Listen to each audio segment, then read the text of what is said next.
Hi, so I'm stopping to do this real quick just because it's on my mind, it's important, and it honestly bothers me. Not necessarily in a bad way, though.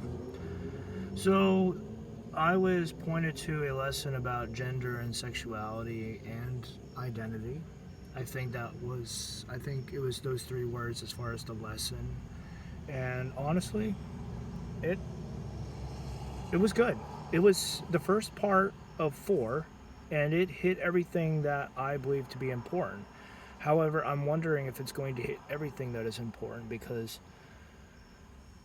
who you listen to is important, but there's other factors that also are important too. Like,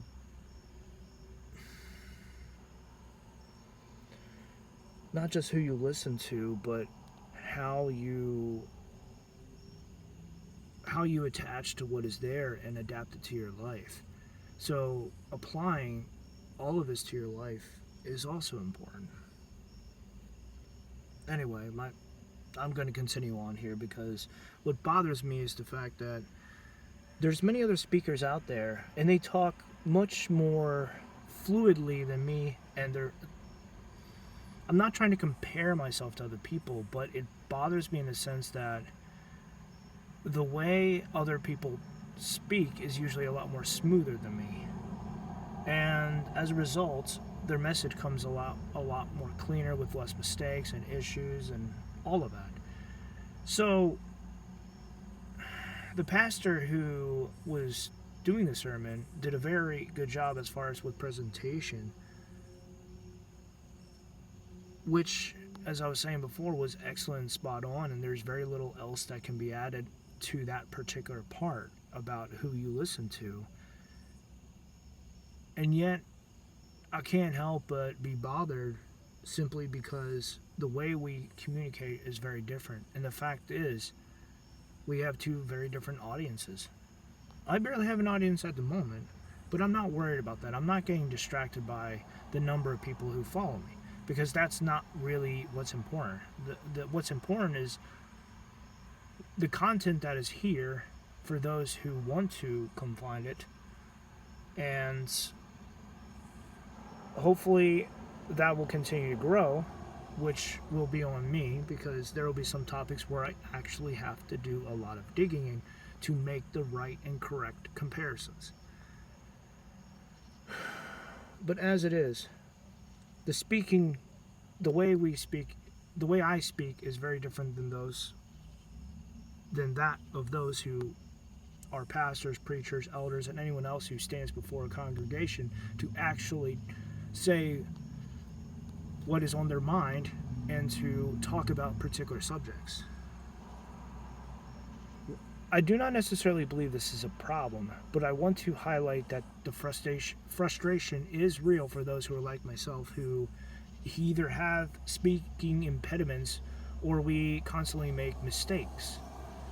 The making mistakes is not necessarily a problem, though, because being able to look outside of your words and to not be prideful, to be careful and be cautious of what you talk about so that you are always, like me, so that I can always be correct and spot on with what I talk about, that is incredibly important. Because, well, for me, I don't like being wrong, but for others, well, you don't want to spend years investing in the wrong person, in the wrong lesson, and I shouldn't say years, but you don't want to waste time on the wrong people and the wrong lessons when you could have been better spending them elsewhere. Anyway, this is more of like an update, but it's in between an update as well as a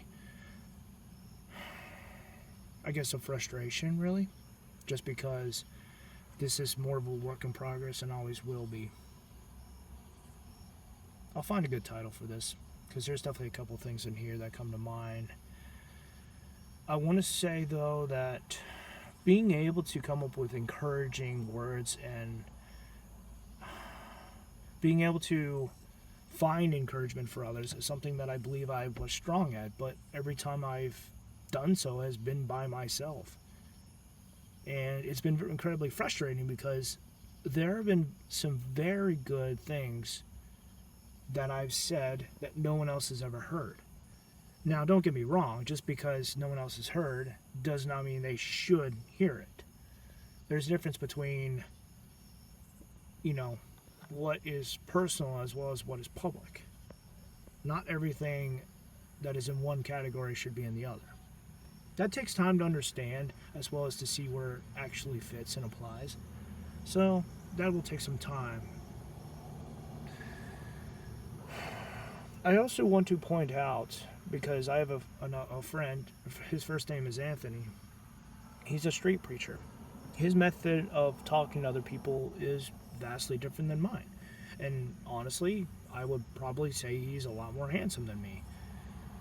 Not necessarily because of the number of people that he attracts, but just because he has an inner glow that is, honestly, it shows off by the way he talks, by the way he carries himself, and by the way he interacts with other people. Now, if I had anything like it, it would be very different and it would show very differently. That's not a bad thing, but when you start doing comparisons, it turns into something that is negative. That's something that it does not benefit you. It does not help you in any way, shape, or form. That is by itself. You have to find ways to make it be beneficial and to be constructive in your life. Not everyone has these tools or have learned how to use these tools. Because, just because you're headstrong and you've got a whole bunch of knowledge and you know this and that doesn't mean you know how to apply it to your life or to what is in your life, like your words, your lessons, and stuff you try to tell other people. Because there's plenty of people out there who want to help and their heart is in the right place, but nothing else is, Learning how to apply what you know, I think, will always be a challenge that some people will never fully master the way others will be able to. Now, I want to say one last thing here before I go, and success is not measured by how many people you reach or how many views you get. In fact, it may not even be measurable in a healthy way, to my knowledge. There's a video that comes to mind here about that someone was talking about a game, Elden Ring here. I think it started off with Elden Ring, but it went something else about saying, hey, there's a whole bunch of players that popped onto this game, and then a month later it died. Does that mean it's a bad game?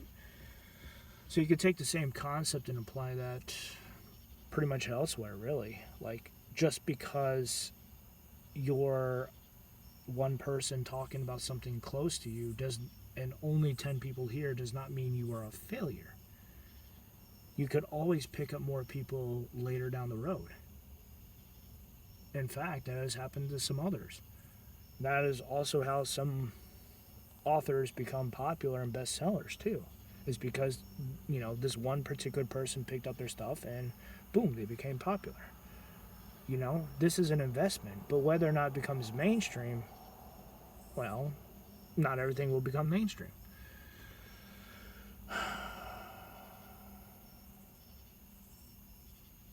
Anyway, anything that has effort will require some work and patience and persistence, because a little bit of failure will always polish what you are doing into something better. All right, until next time.